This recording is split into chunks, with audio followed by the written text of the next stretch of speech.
السلام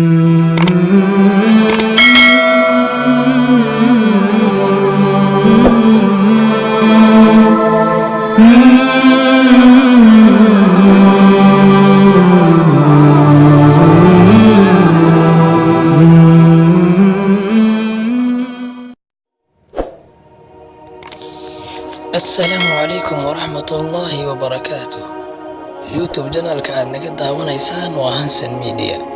Ku soo dhawaada muuqaal cusub. Maanta waxaan ka hadli doonaa qiimaha nolosha. Waa maxay noloshu? Ujeedada noloshu waa in aad Allah oo kaliya caabudid. Tacaburka noloshu waa in wax la bartaa. Dabeecadda noloshu waa in isbedel la sameeyaa. Imtixaanka noloshu waa in loo samraa.